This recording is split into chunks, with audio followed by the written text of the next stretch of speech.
नमस्कार, मैं हूं अजितेश और आप देख रहे हैं प्राइम न्यूज। प्राइम एजेंडा में आज बात एक ऐसी तस्वीर की जो तस्वीर रुक रुक कर जहन में आ रही है। क्या इस देश की सियासत हर गली गली में पहुंच चुकी है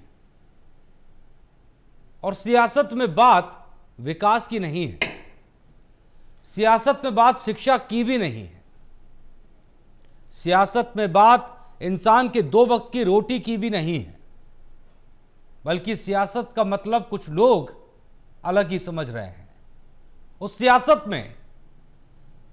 सियासत में धर्म भी आ रहा है, जात भी आ रही है, एक दूसरे के खिलाफ विरोध भी आ रहा है। ये तस्वीरें जो आप देख रहे हैं, ये तस्वीरें बहुत कुछ कहने के लिए काफी हैं।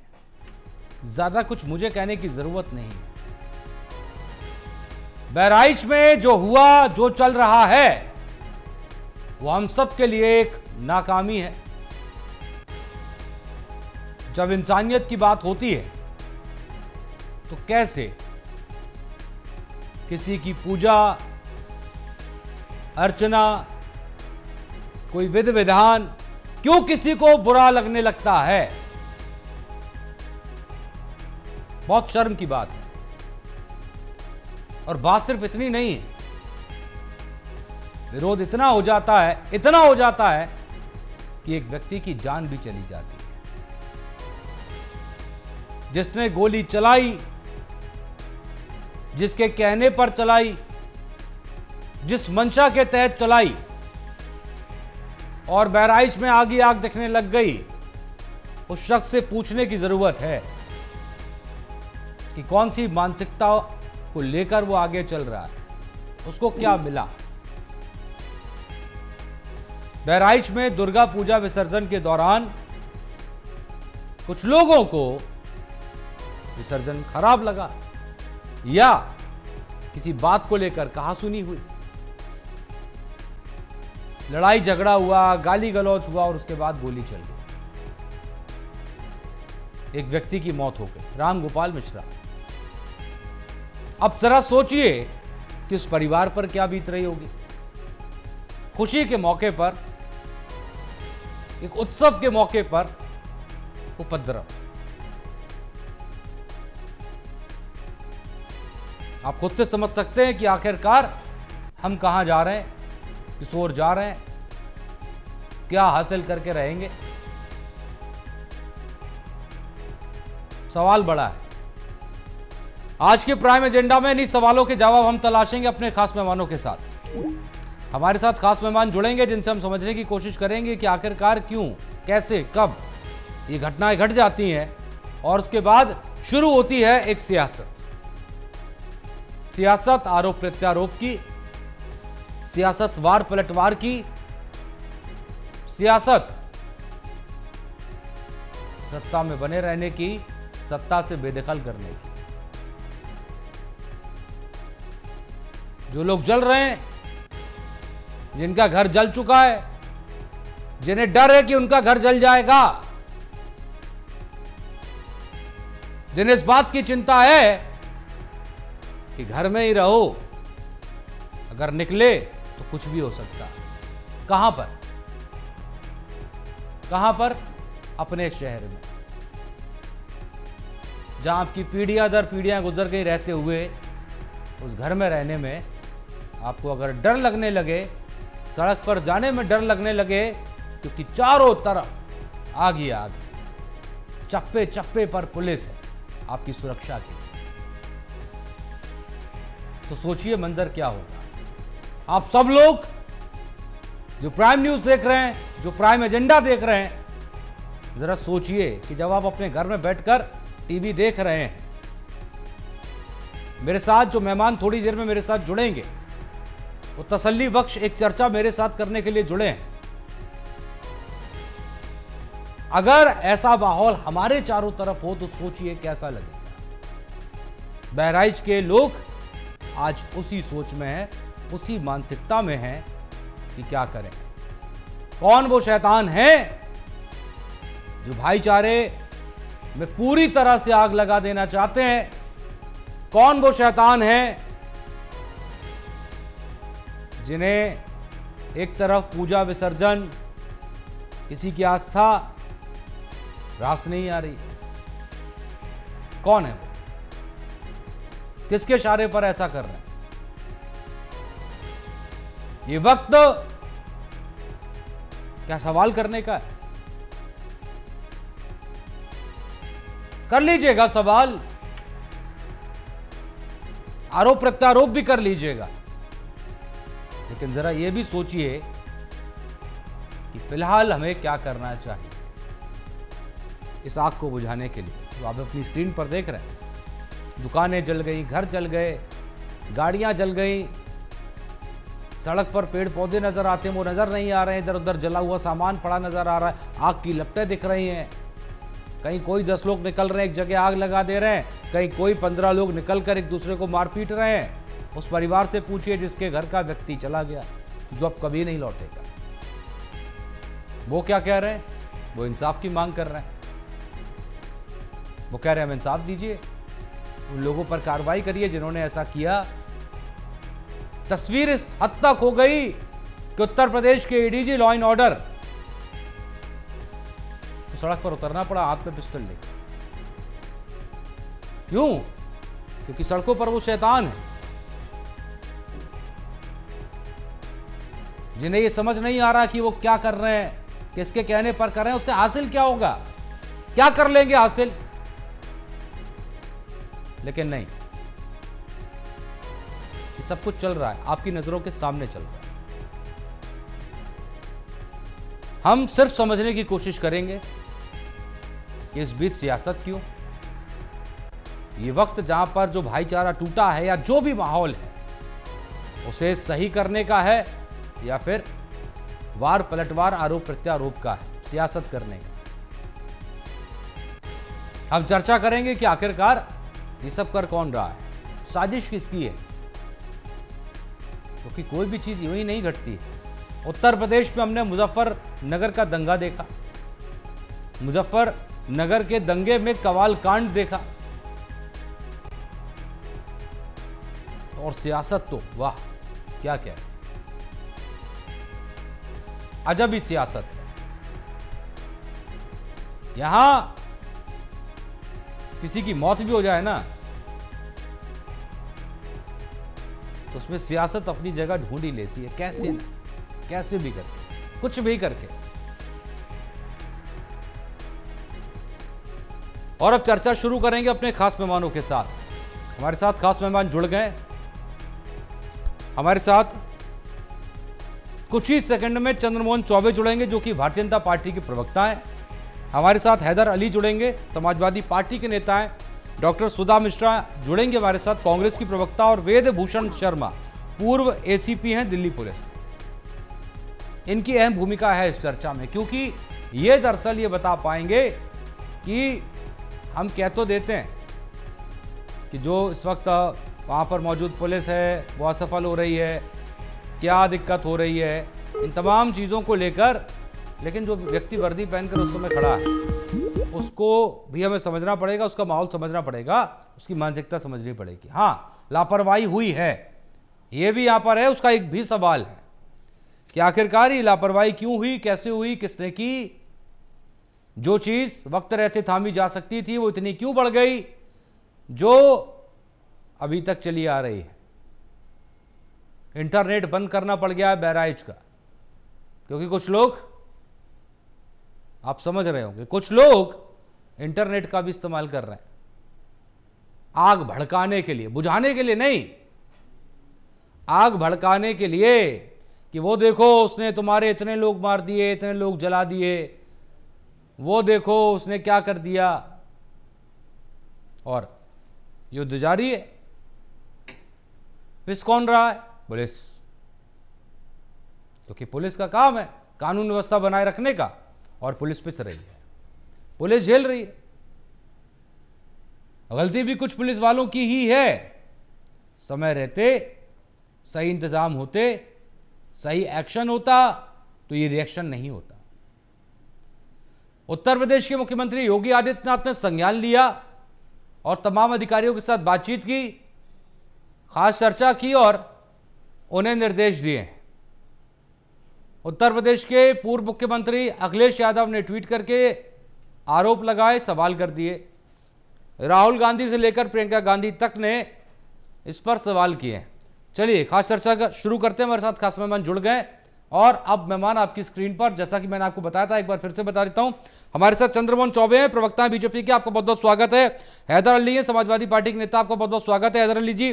डॉक्टर सुधा मिश्रा है, कांग्रेस प्रवक्ता, आपका बहुत बहुत स्वागत है। और वेद भूषण शर्मा, पूर्व एसीपी हैं दिल्ली पुलिस, आपका बहुत बहुत स्वागत है सर। चंद्रमोहन चौबे जी, किसकी साजिश, क्यों, कैसे, कब, ये सब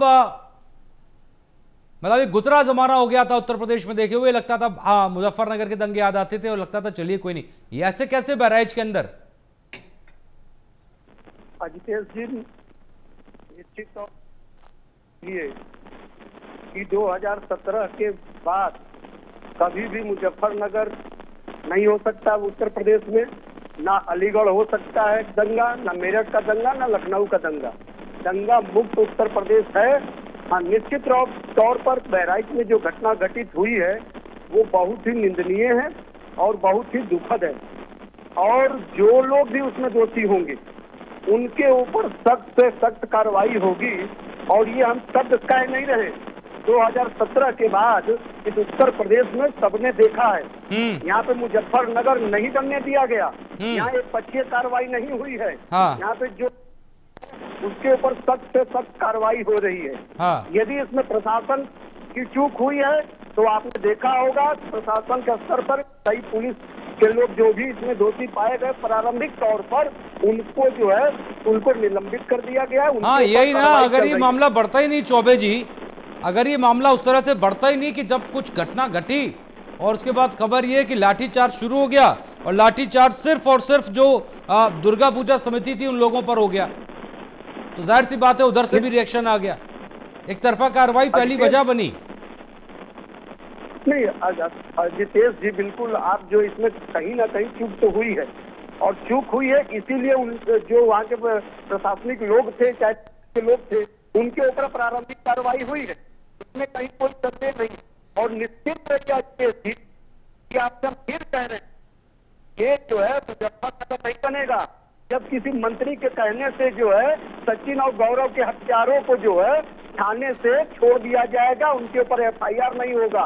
निश्चित तौर पे आश्वस्त रहिए कि उत्तर प्रदेश को किसी भी साजिश के तहत अगर साजिश इसमें हुई है, जलाने की साजिश हुई है, तो उन जलाने वालों के ऊपर सख्त से सख्त कार्रवाई होगी, और ऐसी कार्रवाई होगी कि वो उनकी हिम्मत दोबारा नहीं होगी कि इस तरह का वो षड्यंत्र करे, इस तरह का वो दुस्साहस करे।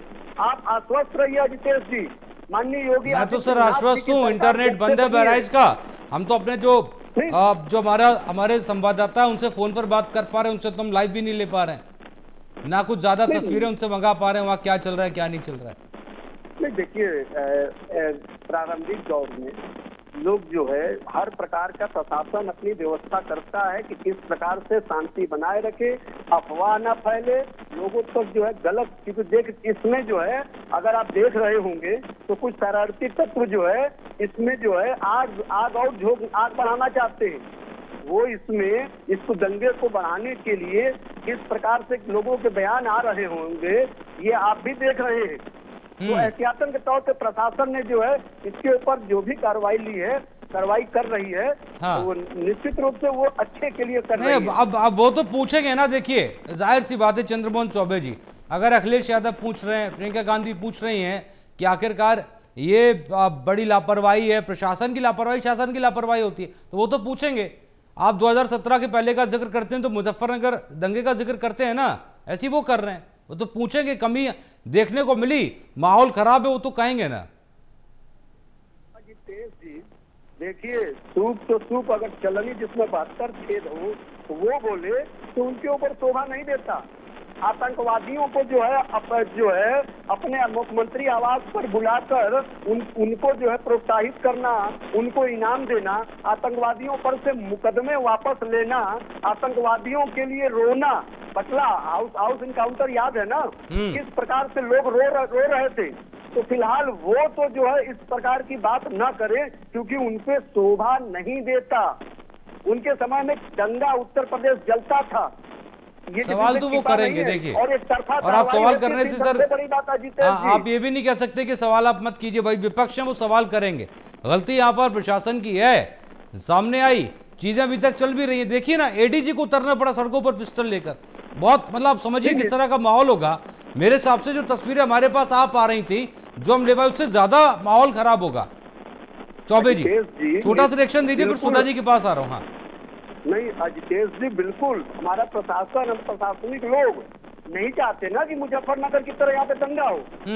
वहाँ पे तो मुजफ्फरनगर में किस प्रकार से पुलिस का प्रोत्साहन इनको मिला था, किस प्रकार से दंगाइयों को वहाँ के विधायक, वहाँ के सांसद दंगाइयों के साथ खड़े दिखे थे, ये किसी से छिपा नहीं है। आप भी वरिष्ठ पत्रकार हैं, आपने वो पूरा समय देखा है इस उत्तर प्रदेश का। तो कवाल तो जाके सर मैंने बिल्कुल नजदीक से जो है वो कवाल कांड, उसका मैं जिक्र करूंगा अभी। मुजफ्फरनगर, हाँ, कवाल में उतरकर सर मैंने पूरी कवरेज की थी, देखी थी। खैर चलिए बाद में बात करेंगे उस पर। डॉक्टर सुधा मिश्रा जी, कैसे हैं आप? बहुत अच्छी, कोशिश में हूँ अच्छे रहने की। अच्छे रहिए आप, सभी को अच्छा रहना चाहिए। सुधा जी, ये जो बहराइच की जो तस्वीरें निकल कर आई हैं और कल से जो कुछ भी चल रहा है, सियासत तो देखिए जाहिर सी बात है, कोई भी मसला हो इस देश का, सियासत अपनी जगह ढूंढ ही लेती है। लेकिन उसके बाद भी बड़ा सवाल ये कि साजिश तो नजर आ रही है, ये कोई एक्शन का रिएक्शन वाली घटना तो नजर नहीं आ रही है। ये कोई लग रहा है कि हाँ, बाकायदा साजिशन टारगेट करके और पूरी तैयारी के साथ ये एक्शन और उसके बाद तुरंत रिएक्शन। बहुत ही अध्यापिका हूँ मैं, इस बात को हमेशा याद करती हूँ, याद आप लोग कराती हमेशा। जिस उम्र के उस बच्चे की उम्र हुई है, जिसकी मौत हुई है, और जिस उम्र का वो बच्चा है, उसे जो करना चाहिए था वो तो कुछ किया नहीं उसने, और जिस हालात में उसकी मौत हुई है उसकी जिम्मेदारी कौन लेगा? मुजफ्फरनगर का दंगा हुआ, मतलब सच में शर्मिंदगी होनी चाहिए हमें। मैं हमेशा कहती हूँ कुछ गलतियां हुई हों, उससे सीख लेके हम कभी गलती नहीं करते हैं, ये सीख होती है। और इस देश में जब भी आप कोई प्रश्न करेंगे तो ये लोग पहुंच जाते हैं भूतकाल में, वर्तमान तो सहेज नहीं पा रहे हैं। 2011 में जनगणना हुई थी, साक्षरता दर में सबसे कम साक्षरता दर में जो आपके जिले आते हैं उत्तर प्रदेश के, उसमें 3 जिलों का नाम है, श्रावस्ती, बहराइच और बलरामपुर। जरा सरकार से पूछिए कि साक्षरता दर कितनी बढ़ा दी है। आप जानते हैं ना, जब व्यक्ति के अंदर से आप सोचने समझने की क्षमता ले लेंगे, उस बच्चे को, उसकी ऊर्जा को, उसके अंदर कितने पॉजिटिव एनर्जी रही होगी दुनिया के लिए कुछ करने के लिए, उसका इस्तेमाल नहीं हुआ। उस बच्चे के परिवार से पूछिए, उस बच्चे से आप पूछ नहीं सकते हैं। दैनिक भास्कर की खबर में जब उस जो वीडियो आ रही है उसके बाद, उसके 25 मिनट के बाद की घटना हुई, क्या, क्यों, कैसे हुआ, प्रशासन कहाँ था, वो वीडियो निकल चुकी थी, उसके बावजूद उस बच्चे की हत्या हो जाती है। इसका उत्तर कौन देगा? क्योंकि जो घटनाएं पेपरों में आपके मीडिया चैनलों के माध्यम से निकल के आ रही हैं, उसे कोई झुठला तो सकता नहीं है। नहीं, क्योंकि जिस तरह से मैं हमेशा कहती हूँ कि अगर मैं घर में रोज बैठ के किसी भी धर्म के बारे में, किसी भी जाति के बारे में, किसी पड़ोसी के बारे में, किसी की देश के बारे में रोज विद्वेष की बात घर में करूंगी, तो हमारे बच्चों में अपब्रिंगिंग वैसी ही होगी। दिक्कत इस बात की है कि जो कहते हैं उनके बच्चे तो विदेश में हैं, लेकिन हत्या और मौत किसकी हो रही है? वो बच्चे जो सरकारी स्कूल में पढ़ते हैं, वो बच्चे जिनके पास खाने को नहीं होता है। तो प्रश्न ये है बहुत बड़ा नितेश जी, हाँ, कि अगर पहले घटनाएं हुई, सरकार नहीं है, जनता ने हटा दिया, आज जिम्मेदारी किसकी है? ठीक है। और उस जिम्मेदारी से बचने के लिए आप लोग कहेंगे प्रशासन ने काम कर दिया। अगर प्रशासन ने काम किया होता, सरकार ने काम किया होता, तो उस वीडियो के आने के बाद प्रशासन इतना ज्यादा चुस्त दुरुस्त वहां पे होता, वही तो नहीं होती। वही कई सारे सवाल हैं। और दूसरी बात, और दूसरी बहुत महत्वपूर्ण बात, उस बच्चे की जो मौत हुई है, 22 साल का बच्चा है वो युवक बनने के डगर पे था, बना नहीं था। उसकी मस्तिष्क में सोचने समझने की क्षमता, स्नातक कर रहा होता अगर पढ़ता तो, लेकिन पढ़ नहीं रहा था, 10वीं पास था केवल। ये ऐसे प्रश्न इस देश में कि आप विश्वगुरु बन रहे हैं, डंका बजा जा रहे हैं। डंका किस बात का बजा रहे हैं आप लोग? हाँ, ठीक है, बात करेंगे विश्वगुरु बनना है, ठीक है, देंगे नहीं, बच्चों को रोजगार देंगे नहीं, और यहाँ कहेंगे मुजफ्फरनगर। चंद्रमोहन चौबे जी जवाब देंगे। उसके बाद हैदर भाई आपके पास आता हूं और वेदभूषण शर्मा जी फिर मैं आपके पास आता हूं। हाँ, चंद्रमोहन चौबे जी जल्दी से। सबसे बड़ी बात तो इस तरह की घटना पर जिस प्रकार से विपक्ष राजनीति कर रहा है वो उससे बड़ा दुर्भाग्यपूर्ण कुछ हो नहीं सकता है। ये जिस प्रकार शिक्षा की बात कर रही है, लोकतंत्र में जब आप मतदान देने के अधिकारी होते हैं तो राजनीतिक होते हैं। नहीं बोल रहा था। हाँ, अजितेश जी इनको चुप कराइए। हाँ इनको ठीक है, चुप कराइए। हाँ, सुन लीजिए सुधा जी। 70 साल तक इन लोगों ने बोला है। हाँ प्रश्न पूछ रहे हैं। ठीक है सुधा जी, सुन लीजिए, अब जवाब सुन लीजिए। हाँ नहीं, अजितेश जी पहले बात सुन लीजिए मेरी, पहली एक लाइन हाँ सुनिएगा, मेरे दोनों के बीच में। रुक जाइए, रुक इस जाइए, देश में रुक जाइए। लोकतंत्र है। सुनिए सुनिए, एक सेकंड जरा पूछ ले, दोबारा से सवाल कंफर्म कर लेते हैं। मेरा प्रश्न का उत्तर अरे दीजिएगा लोग, उससे। चलिए आप कर लीजिए जल्दी। जो है कांग्रेस के लोग बताएंगे इस देश में लोकतंत्र के बारे में। बिल्कुल बताएंगे। अब जिसने जो है जिसका अपनी पार्टी में लोकतंत्र ना हो, जिसने इस देश पर आपातकाल लगाया हो, जिसने लोकतंत्र की हत्या की हो, वो आज लोकतंत्र की बात करेंगे। हाँ अब रुक जाइए सुधा जी, रुक जाइए। सवाल का जवाब दे दीजिए। हाँ चंद्रमोहन चौबे जी सवाल जो कर रही थी सुधा जी। सुनेंगे कहाँ? ये तो राहुल गांधी की तरह सिर्फ सवाल करके भाग जाते हैं, सुनते ही नहीं लोग। सुन लीजिए, सुन लीजिए। क्षमता नहीं है किसी सच ये सुन नहीं सकते हैं। सच देखिए, बोलिए। हाँ चलिए ठीक है, ओके ओके ओके सुधा जी आ रहा हूँ। हाँ देखिए अजितेश जी, आज ये शिक्षा की बात कर रही हैं अभी टीवी पर। ये सरकार अब 2017 से पहले या 1947 के बाद इस देश में किसकी है? अरे इनको तो किस ना शिक्षा पे बात करनी चाहिए, ना गरीबी पर, ना ये शिक्षा क्यों नहीं दूर करता है? और दूसरी बात, इनके मुंह से, अरे इनको चुप कराइए अजितेश जी। हाँ एक सेकंड सुधा जी प्लीज सुन लीजिए। अजितेश जी पहले इनको चुप कराइए। सुधा जी नहीं, एक बार जवाब देने दीजिए ना, पूरा हो जाए उसके बाद आ जाएंगे। सुधा जी सुनिए ना प्लीज। हाँ अरे ये राहुल गांधी बनती जा रही है। अब सर ठीक है, सवाल का जवाब दे दीजिए। बोल के भाग जाती है। कोई नहीं, आप दीजिए बोलिए। जी देखिए, शिक्षा का ये गिनती करा रही हैं। ये शासन 1947 के बाद किसका रहा था? उत्तर प्रदेश में सबसे अत्यधिक शासन किसका रहा था? इन्होंने शिक्षा के लिए क्या किया? 2017 के बाद लगातार योगी जी के नेतृत्व में चाहे स्कूलों का एक सेकंड सुन लीजिए, चाहे स्कूलों का कायाकल्प हो, चाहे शिक्षकों की भर्ती हो, चाहे जो स्कूलों में जो सुधा जी प्लीज सुधा जी ऐसे मत करिए, और भी लोग हैं चर्चा में। सुधा जी हाँ अजितेश जी पहले आप सुधा जी रुकिए ना एक सेकंड। चौबे जी रुकिए, एक सेकंड रुकिए। सुधा जी आप ऐसे नहीं करती हैं, आप सुनिए, आप ऐसे नहीं करती है चर्चा में। झूठ परोसने देंगे आप? नहीं, ये आप लोग का बहुत गलत बात है। अगर ये झूठ बोल रहे हैं तो रोकिए उनको, मैं रोकूंगी। अरे मेरी बात तो सुन लीजिए, पहले जवाब तो पूरा होने दीजिए ना उनका। नहीं, ये झूठ बोलते हैं लोग और आप लोग बोलने देते हैं। अरे मैम आप देखिए, उतनी देर सिर्फ चर्चा में आप ही बोल रही हैं, मैं कुछ बोल नहीं रहा हूँ। रुकिए ना एक सेकंड, जवाब तो अरे जवाब तो पूरा होने दीजिए। क्या हर एक शब्द पे टोकूंगा मैम? आपको भी टोकूं हर एक शब्द पे? नहीं अच्छा लगता है, बात तो पूरी होने दीजिए ना। हाँ चौबे जी नहीं, देख लीजिए, ये बोलने भी नहीं दे रही। इनके पार्टी में तो लोकतंत्र है नहीं। अब अपनी बात चौबे जी जल्दी से अपनी बात पूरी करिए, हैदर अली के पास जाना है। नहीं बिल्कुल, हम स्पष्ट साफ कह रहे हैं आपसे सब शब्दों में कि जो भी वहाँ दोषी है, जिसने भी जो है बहराइच को जो है इस तरह की घटना पे लाया है, इस तरह के की जो है प्रतिक्रिया वहाँ पर हुई है, वो निश्चित रूप से दोषी को जो है सजा मिलेगी। कहीं से भी कोई बख्शने वाला नहीं है। 2017 से आप लगातार देख रहे हैं कितनी बार इन लोगों ने कोशिश की, षड्यंत्रकारियों ने उत्तर प्रदेश को जलाने की। हाँ। लेकिन हर बार जो है योगी जी के नेतृत्व में उत्तर प्रदेश सही मार्ग। अब चौबे जी इस बार तो जो उपद्रवी हैं वो आप मानेंगे ना कि कुछ हद तक तो वो सफल हो गए, उन्होंने तमाम आपकी कोशिशों को विफल कर दिया, मानेंगे ना? उनके पास ऐसी कार्रवाई होगी ना, हाँ। ये दोबारा इनका दुस्साहस नहीं होगा। हम भी यही चाहते हैं, जितने लोग बैठे ना चौबे जी सब यही चाहते हैं। अब अजितेश जी एक चीज और सुन लीजिए। हाँ। अभी आपने देखा सुधा जी इतनी देर से एक बार भी इन्होंने दंगाइयों के बारे में नहीं बोला।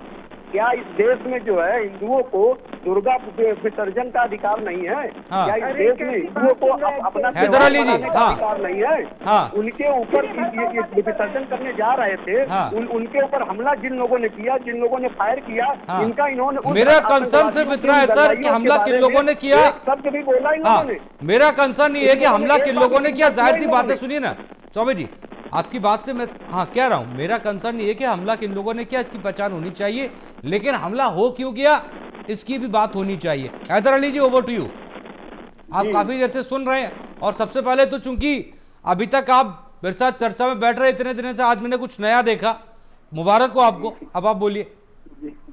जितेश भाई, चर्चा आपकी हमेशा मरहम लगाने के लिए होती है, लेकिन आदरणीय चंद्र मोहन चौबे जी मरहम की जगह इतनी बड़ी घटना पर, मार्मिक घटना पर नमक डालने का कार्य कर रहे हैं। इस समय हमें अपने बहराइच और अपने प्रदेश को बचाने के लिए मलहम की आवश्यकता है, नमक की आवश्यकता नहीं। राम गोपाल मिश्रा जैसा युवा अपनी जान से जाता है और राजनीतिक लोग राजनीतिक रोटियां सेकते हैं, इस बात की मैं कड़ी निंदा करता हूं। आपको इससे मैं साफ शब्दों में कहना चाहता हूं कि अभी आपको कासगंज का दंगा याद कीजिए अजितेश भाई, उसमें चंदन नामक युवक ने अपनी जान दे दी जी। मेरी बरेली में चांद चला गया, किसी का चंद्र चला जाता है, किसी का चांद चला जाता है, और ये लोग लाशों की सीढ़ियां बनाकर सत्ता के शीर्ष पर पहुंचकर 80 और 20 का खेल खेलते हैं। असली साजिशकर्ता वो लोग हैं जो देश को और प्रदेश को 80 और 20 में बांटना चाहते हैं। इसमें किसी को ढूंढने की आवश्यकता नहीं है कि दंगा कौन भड़का रहा है, दंगे से लाभ किसको हो रहा है। दंगे से लाभ उन्हीं को हो रहा है जो 80 और 20 की राजनीति की बात करते हैं। तो दंगे से 80% को एक तरफ ले जाना चाहते हैं और 20% को एक तरफ ले जाना चाहते हैं। एक और बात कहूंगा आपसे, अभी आदरणीय चंद्र मोहन चौबे जी ने कहा कि मैं चूक स्वीकार करता हूं। मैं इनकी स्वीकार्यता को मन से सलाम करते हुए कहना चाहता हूं कि इनकी चूक का परिणाम और कीमत किससे चुकाई? इनकी चूक की कीमत चुकाएंगे उस राम गोपाल मिश्रा के माता पिता, भाई बहन, आज जीवन हर त्योहार पर उसकी याद करेंगे, उसको मिस करेंगे, उसके लिए आंसू बहाएंगे। चूक करे उत्तर प्रदेश शासन और कीमत चुकाए किसी निर्दोष के माँ बाप, तो इसके लिए जिम्मेदार लोगों को सवाल करिए सर। हाँ हैदर अली जी, सवाल करिए, अच्छी बात है। अब तो आप देखिए, अब तो आप एक राजनीतिक पार्टी में हैं और विपक्ष में जो पार्टी है आप उसके नुमाइंदे हैं, जाहिर सी बात है सवाल आप करेंगे। लेकिन चूंकि अब जब आप सवाल करेंगे तो मुझे भी ये पूछना पड़ेगा कि आज आप सवाल करें, अच्छी बात है, लेकिन जो कुछ भी हुआ, अभी जो कुछ चल रहा है, उसकी तरफ से समाजवादी पार्टी के राष्ट्रीय अध्यक्ष अखिलेश यादव, समाजवादी पार्टी का कोई भी नेता जो आधिकारिक तौर पर ये कहे, किसी ने भी कोई ट्वीट के जरिए, किसी बयान के जरिए बहराइच के उन लोगों को, जो लोग इसमें शामिल हैं, जो लोग भुगत रहे हैं और जो लोग इसमें शामिल हैं, किसी से भी ऐसा रोकने के लिए कहा हो। 60 लोग, आपको याद होंगे, 60 लोगों की मौत हुई थी मुजफ्फरनगर दंगे में, हैदर अली जी, करीब 60 लोग। कवाल कांड पूरा सबके सामने है। सिर्फ भड़काने में हुआ था, सिर्फ भड़काया गया था, इस वजह से चीजें बढ़ती गई थी, किसी ने भी रोकने की कोशिश नहीं की थी। आज भी देखिए वही है। देखिए, मैं फिर मलहम पर आता हूँ। मैं नमक नहीं डालूंगा, मैं नहीं कहूंगा कि जो मुजफ्फरनगर के दंगे की शुरुआत हुई थी वो किसी के घर में घुसकर किसी की हत्या करी गई थी, उसके बाद किसने किसकी हत्या की और फिर कहां से क्या पहुंचा, मैं वहां नहीं जाऊंगा क्योंकि मैं नमक लेकर नहीं बैठा हूं। मैं ये भी नहीं कहूंगा कि राम गोपाल मिश्रा जो स्वर्गीय हो गए हैं वो किसी के घर में घुसकर झंडा उतार रहे थे इसलिए ये कांड आगे बढ़ा। मैं तो सिर्फ ये कहूंगा कि वो घर में जाने की इजाजत किसने दे दी, पुलिस क्या कर रही थी, आज पुलिस क्या कर रही है। मैंने अभी कई सारे चैनल्स पर ये देखा कि जो दंगाई है वो डंडे हाथ में लिए हुए हैं, रॉड हाथ में लिए हुए हैं और तरह तरह की चीजें हाथ में लेकर टहल रहे हैं। पुलिस उनको संरक्षण दे रही है, उनके सामने आगजनी हो रही है, उनके सामने दुकानों में लूट फूट हो रही है। एक दुकान से कुछ सामान एक बंदा अपने हाथ में उठा के लेके जा रहा है। अरे ये देश भारत है, इसको लोकतंत्र पे इस तरीके से काले धब्बे मत लगाइए। आइए भारतीय जनता पार्टी और मैं तमाम दलों को मैं ये कहता हूँ, हाथ में हाथ हैदर भाई, इस देश को बचाने की बात कीजिए। हैदर भाई बन गए आप, नेताजी बन गए, मुबारक हो, नेताजी बन गए आप, ठीक है। मुबारकबाद इस मौके। वेद भूषण शर्मा हमारे साथ हैं, पूर्व एसीपी हैं दिल्ली पुलिस। सर देखिए, आप इतनी देर से चर्चा में, और मैं काफी देर बाद इसलिए आपके पास आ रहा हूं क्योंकि आपकी भूमिका आज की चर्चा में बहुत अहम है। हम तीनों लोग, चारों लोग, तीनों मेहमान बाकी और मैं, सब आपको सुनना इसलिए चाहते हैं क्योंकि बहराइच में जो कुछ हुआ उसके बाद सर देखिए कुछ तरह के सवाल उठ रहे हैं, मैं आपको बताता हूं, उसके बाद मैं आपको सुनूंगा। जैसे कि पीस कमेटी की बैठक में तनाव की आशंका थी, तो पुलिस ने विसर्जन के लिए अतिरिक्त पुलिस इंतजाम क्यों नहीं किया? शनिवार को गोंडा और बलरामपुर में विसर्जन के दौरान हंगामा था, तो उसके जो सटे जिले थे वहां सावधानी क्यों नहीं बरती गई? विसर्जन जुलूस के साथ अतिरिक्त सुरक्षा व्यवस्था का इंतजाम क्यों नहीं किया गया? हंगामे की शुरुआत पर जब हंगामा हो गया उसके बाद क्यूआरटी को क्यों नहीं मौके पर भेजा गया? और एक सवाल सर, जब दुर्गा पूजा समिति के सदस्यों को निशाना क्यों बनाया गया और दूसरे पक्ष पर सख्ती नहीं दिखाई गई? ऐसे सवाल फिलहाल बहराइच के लिए उठ रहे हैं पुलिस के ऊपर। अब जब ये सवाल ऐसे उठते हैं सर, तो आप भी चूंकि एक एक्स पुलिस ऑफिसर हैं सर, तो क्या उस समय मानसिकता होती है, क्या व्यवस्था होती है? यहाँ के लिए असल में जिम्मेदार कौन है सर? विस्तार से आपके पास पूरा समय सर, बोलिए।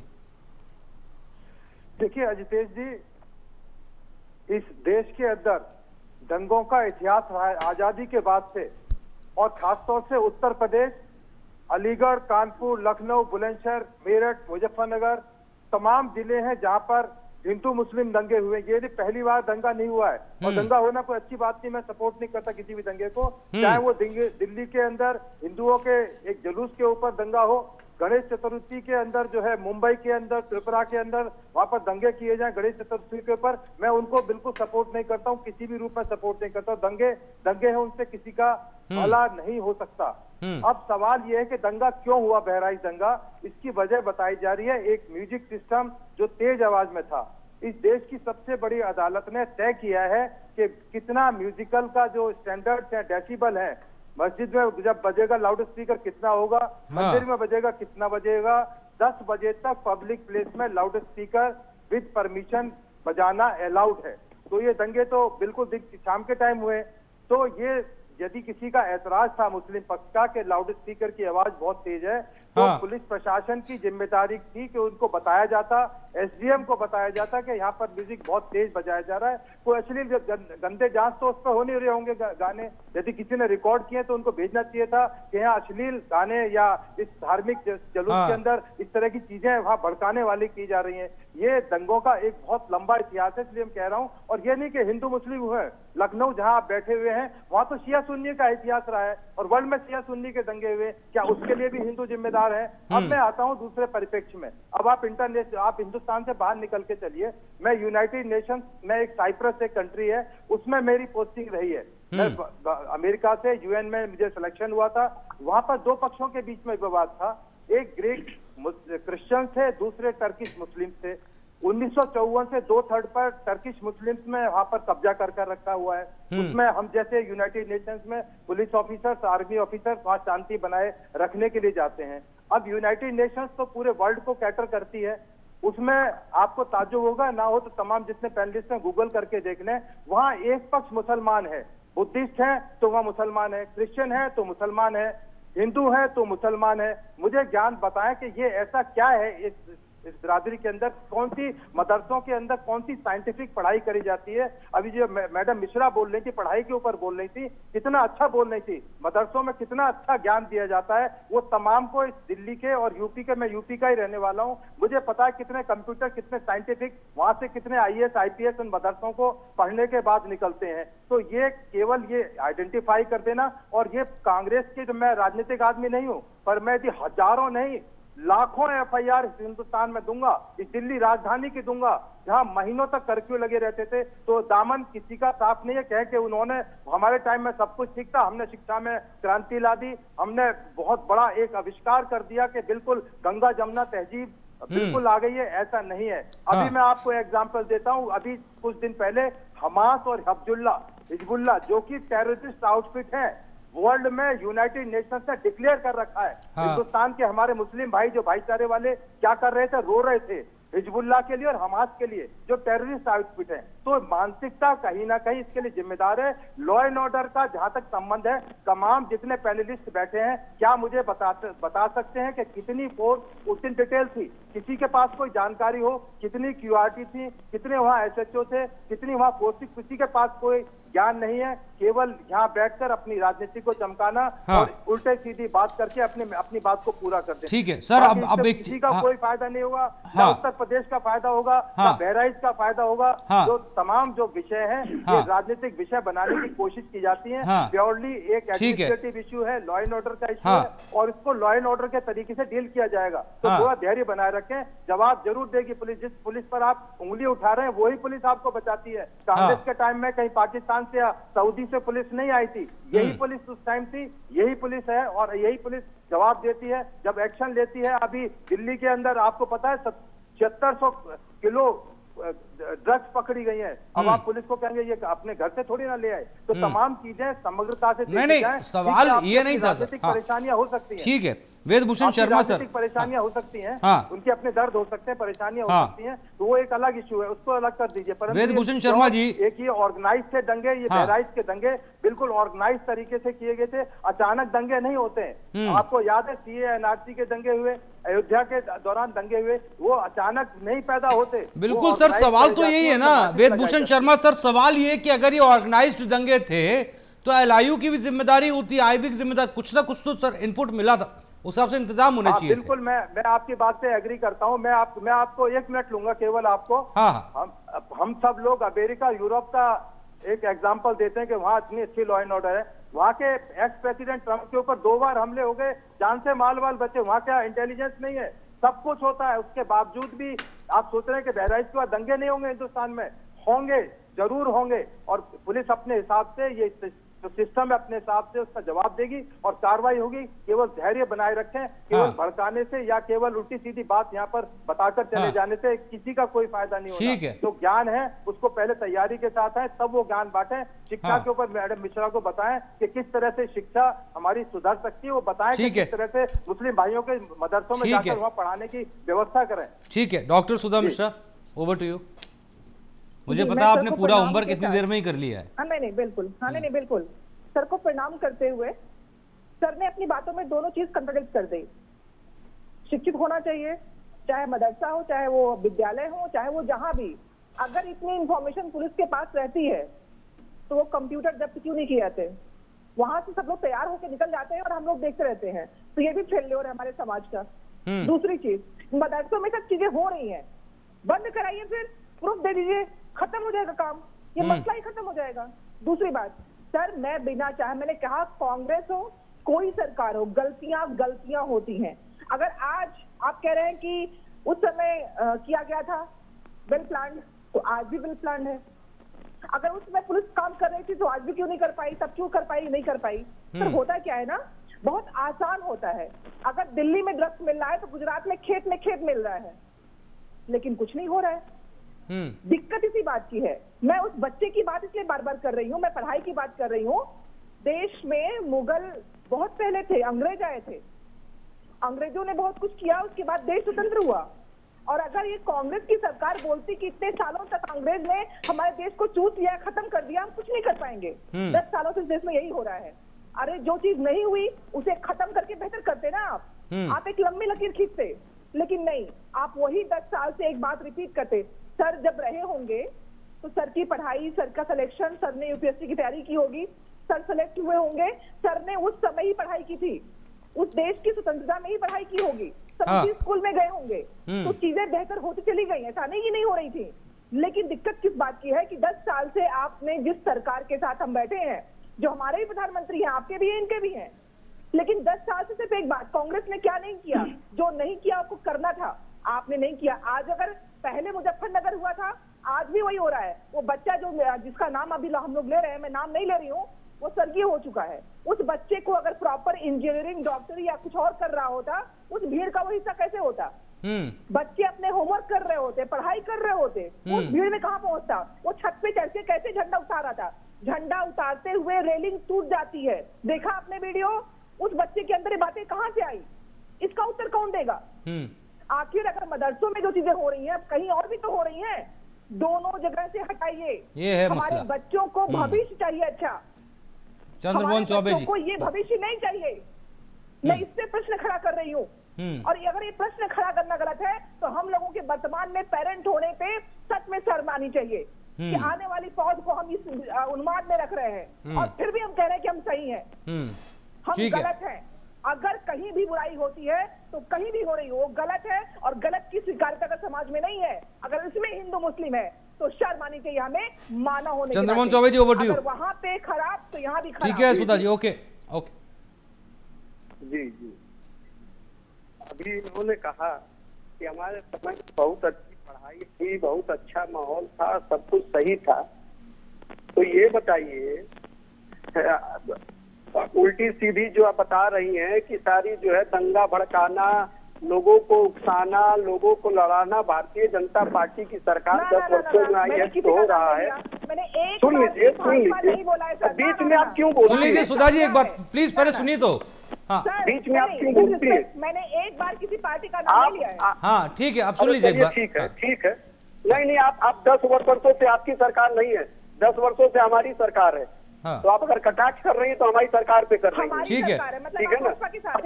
Okay, thank you. अब सुन लीजिए, बीच में क्यों बोल रही हैं? क्यों राहुल गांधी आप बन रही हैं? बीच में मत बोलिए ना। आप कम से कम राहुल गांधी नहीं है, आप सुधा मिश्रा हैं। तो आप कम से कम अपने ज्ञान का और ठीक है, बोलिए प्लीज। हाँ, अलग है। सुन लीजिए।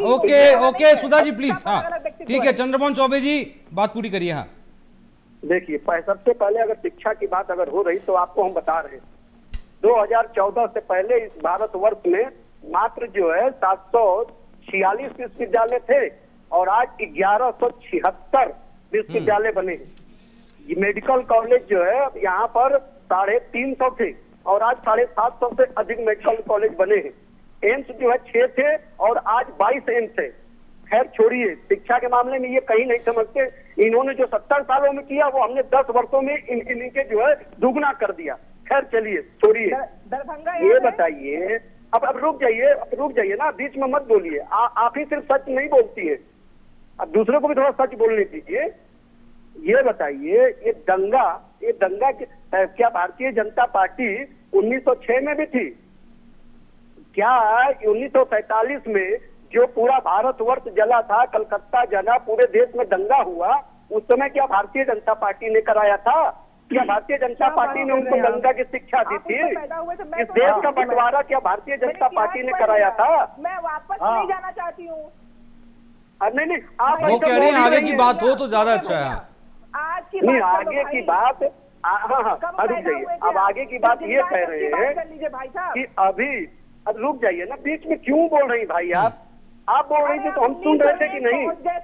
आपका सारा झूठ हम सुन रहे थे। चलिए बोलिए प्लीज जल्दी, फिर हैदर अली जी के पास जाना है। सुनिए ना, कहाँ हम लोग चक्कर में पड़ गए इधर उधर। हाँ जल्दी बोलिए। नहीं, देखिए, सुधा जी ने अगर एक बार भी इन दंगाई मानसिकता के बारे में अगर निंदा किया होता, जो आतंकवादी नसरुल्ला मारा जाता है कहाँ, लेबनान में, और हमारे देश में उसके लिए झंडा उठ रहा है, उसके लिए जो है जो प्रदर्शन हो रहा है, चलिए सोच को इसको खत्म करना है। ठीक है हैदर अली जी, मेरा एक सवाल है। पूजा, सुधा जी आ रहा हूँ, रुक जाइए ना एक सेकंड, आ रहा हूँ। चौबे जी रुकिए एक सेकंड, आ रहा हूँ। हैदर अली जी, मेरा सवाल सर ये है कि क्या मुश्किल टॉपिक पे आप बात कर रहे हैं। हाँ, क्या इस देश के अंदर या कहीं भी कोई अगर पढ़ा लिखा व्यक्ति होगा जिसने इंजीनियरिंग की डिग्री ले रखी होगी या उससे ऊपर, क्या वो कोई धर्म का जुलूस नहीं निकाल सकता? अपनी आस्था को लेकर अपना धार्मिक कोई जुलूस निकाल रहा है, वो अगर वो निकाल रहा है तो उसकी शिक्षा में कमी है क्या?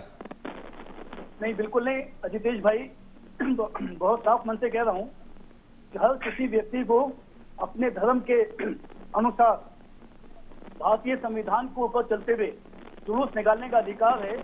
और जो लोग भी ऐसे कार्यों में विघ्न डालते हैं, मैं आपके मन से उनकी दिल से कड़ी निंदा करता हूं। लेकिन मैं साथ साथ ये भी कहना चाहता हूं कि अभी नसरुल्लाह की बात चली, आदरणीय चंद्रमोहन जी ने की, और हिजबुल्लाह और हमास की बात की। मैं उनको बता देना चाहता हूं कि भारत सरकार ने अभी तक इन दोनों संगठनों को आतंकवादी घोषित नहीं किया, पहले घोषित करना है। दूसरी बात, मदरसों पे हर कोई उंगली उठा देता है। मैं अजितेश भाई, आपकी सबसे अच्छी बात मुझे जो लगती है उसको जोड़ते हुए मैं अपनी बात आगे बढ़ाऊंगा कि आप बड़ी निष्पक्षता से बात सुनते भी हैं और बड़ी निष्पक्षता से बात करते भी हैं। मैं बड़े सच्चे मन से पूछना चाहता हूं आपसे कि जो हिंदुस्तान उत्तर प्रदेश में धर्म पर टिप्पणियां कर रहे हैं, वो गुरुकुल में पढ़े हुए लोग कर रहे हैं या मदरसे में पढ़े हुए लोग कर रहे हैं? क्यों आप आखिर ऐसा होता है कि हमेशा वही एक ही, जिसको हमारे प्रधानमंत्री जी ने कहा था कि कपड़े से पहचान लिए जाते हैं लोग, तो क्यों एक ही कपड़ा पहनने वाले लोग दूसरे धर्म पर टिप्पणी करते हैं? यहाँ तक कि पैगंबर इस्लाम पर टिप्पणियां करते हैं, अल्लाह पर टिप्पणियां करते हैं। कौन करते हैं? मदरसे में पढ़ने वाले लोग करते हैं या गुरुकुल में पढ़ने वाले लोग करते हैं? इसका जवाब आदरणीय ब्रजभूषण जी दीजिए। दंगाई एकदम से थोप दिया जाता है। आप दंगे की भूमि बनाते हैं, लोगों को भड़काते हैं, हाँ। लोगों को घर में आ रहा हूं वेदभूषण जी, आ रहा हूं। हाँ, जब घर में घुस जाते हैं लोग और फिर दंगे हो जाते हैं, तो ये बेचारा जान से चला जाता है, फिर बैठकर मदरसे को गाली दी जाती है, फिर बैठकर मदरसे की शिक्षा को दोषी किया जाता है। हाँ। आपको मैं बताना चाहता हूँ, इस देश के राष्ट्रपति एपीजे अब्दुल कलाम भी मदरसे की पक्ष थे, इनके मदरसे एक को चीज, उंगली उठा ठीक है हैदर भाई, दूसरी ओके। बात, हाँ। एक बात और कहना चाहता हूँ, जल्दी, हाँ। आदरणीय चंद्रमोहन जी बार बार मैडम मिश्रा को कह रहे हैं कि आप राहुल गांधी नहीं मिश्रा हैं। अरे वो राहुल गांधी है या नहीं है, कम से कम मन की बात करके लोगों को उबारती नहीं है, मन की बात सुन भी रही है और अपने मन की बात कह भी रही है।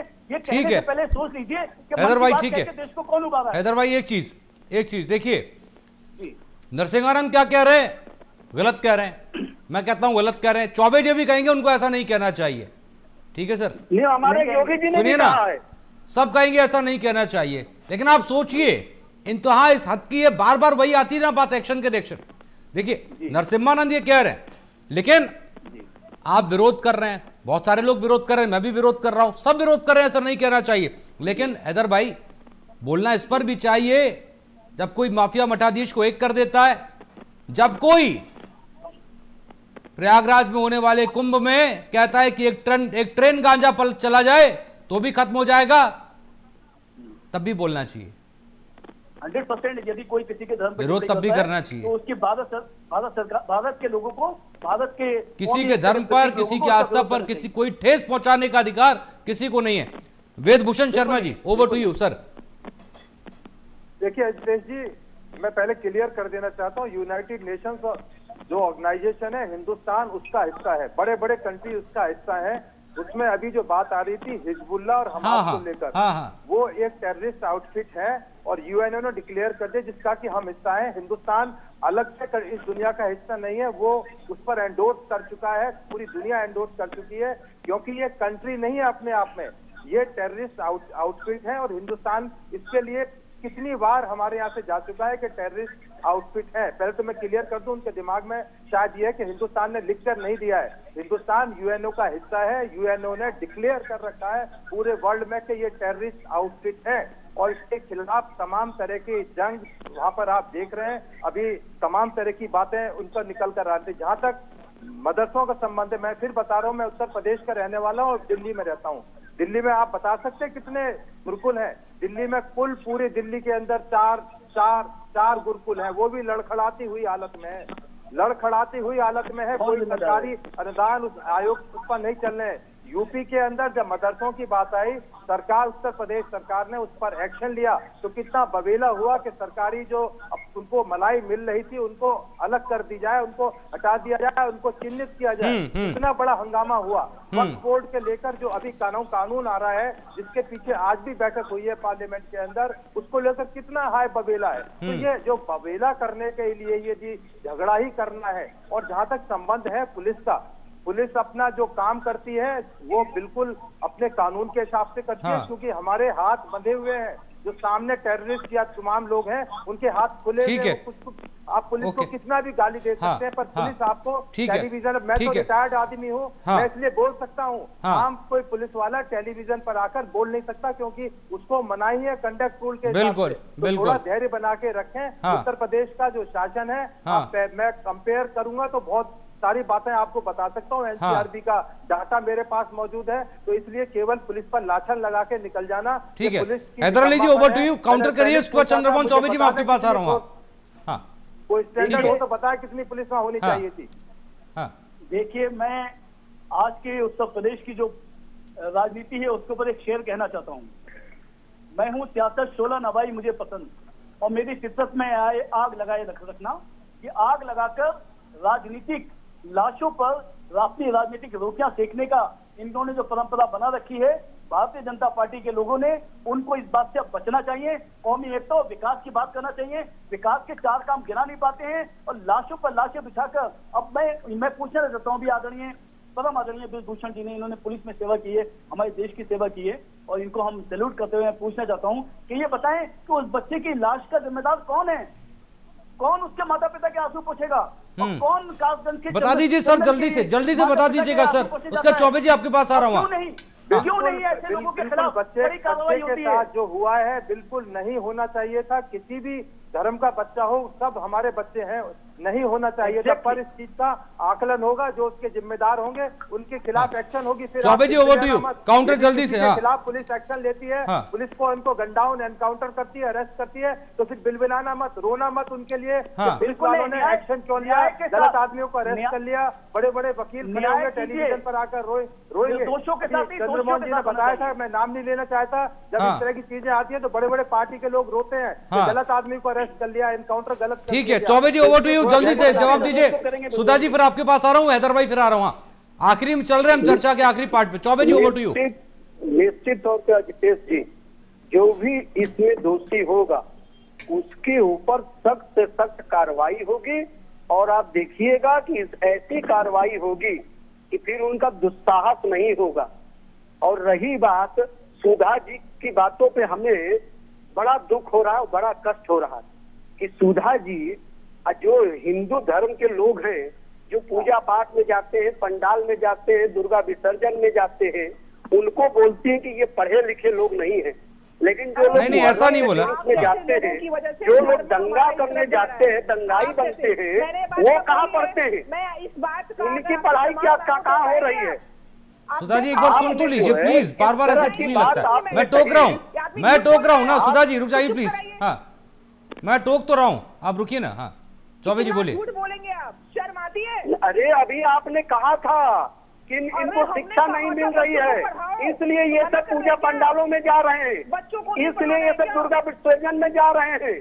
आपने स्वयं कहा है, कभी आपने कहा है कि मुहर्रम के जुलूस में जो लोग जाते हैं, जो लोग दंगा करते हैं, जो लोग जो है नसरुल्लाह के, नहीं उनकी बात का काट हैदर अली ने खुद कर दिया है।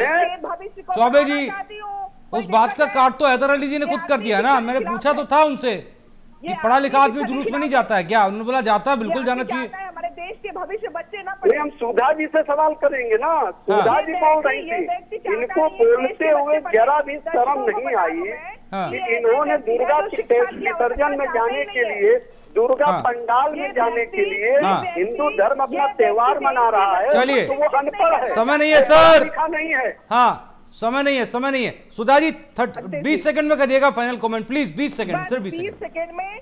राम प्रकाश बेखुद जी ने लिखा है ऐसी मानसिकता पे कि शायद उसकी नाक का अम्ब तभी सूखा नहीं, शायद उसकी नाक का अम्ब तभी सूखा नहीं, हर बरस जलता तो है रावण मगर मरता नहीं। ऐसे मानसिकता, ऐसे लोग। हैदर अली जी ओवर टू यू, 20 सेकंड में फाइनल कमेंट प्लीज, जल्दी से।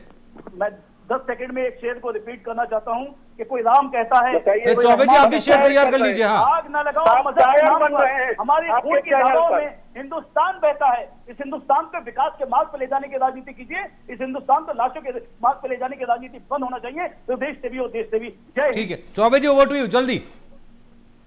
नहीं देख लीजिए 20 सेकंड में प्लीज। शायर बन रहे, शायर बन रहे हैं और शायराना जवाब दे रहे हैं। फाइनल कमेंट सर प्लीज, जल्दी। घटना की निंदा करनी चाहिए, इस तरह दंगाई सोच की निंदा करनी चाहिए। चलिए शर्मा सर 10 सेकंड आपको मिलेंगे, प्लीज फाइनल कमेंट कर दीजिए। सुधा जी प्लीज रुकिए। हाँ शर्मा जी प्लीज। हाँ देखिए तेजी जब पुलिस एक्शन में आती है तो बिल्कुल ठोक के एक्शन लेती है, और उत्तर प्रदेश पुलिस आज की डेट में पूरे चाहे बुलडोजर बाबा के नाम में से ली जाए, सुप्रीम कोर्ट तक मामला गया, सुप्रीम कोर्ट ने कहा कि बिल्कुल ये इसको असंवैधानिक नहीं बताया, उन्होंने गाइडलाइंस बनाने की बात कही है। तो जो एनकाउंटर होते हैं, विकास दुबे का हुआ, तमाम जो एनकाउंटर हुए उस पर बहुत सारे लोग रोने के लिए आते हैं टेलीविजन पर। रोके ना, इंतजार करें, यदि अपराधी हैं तो उनका हिसाब किताब इसी जमीन पर होगा, उनको बिल्कुल सही जगह पर पहुंचाया जाएगा। ये सीएम योगी ने चलिए ठीक है, ठीक है शर्मा जी, शर्मा सर बहुत बहुत शुक्रिया, सुधा जी आपका बहुत बहुत शुक्रिया, हैदर अली जी आपका बहुत बहुत शुक्रिया, चौबे जी आपका भी बहुत बहुत शुक्रिया खास चर्चा में जुड़ने के लिए। तो सुना आपने, देखा आपने, आप समझे भी होंगे। सियासत जैसा कि शुरुआत में कहा अपनी जगह ढूंढी लेती है, किसी की मौत पर, किसी की जिंदगी पर, किसी की खुशी में, तो किसी के गम में, लेकिन सियासत बदस्तूर जारी रहती है। सवाल अपनी जगह बरकरार है, बहराइच में साजिश का जिम्मेदार कौन है? आज की खास चर्चा में इतना ही। ना स्याही के दोस्त ना सफेदी के दुश्मन, हमें आईना दिखाना है, दिखा देते हैं। नमस्ते।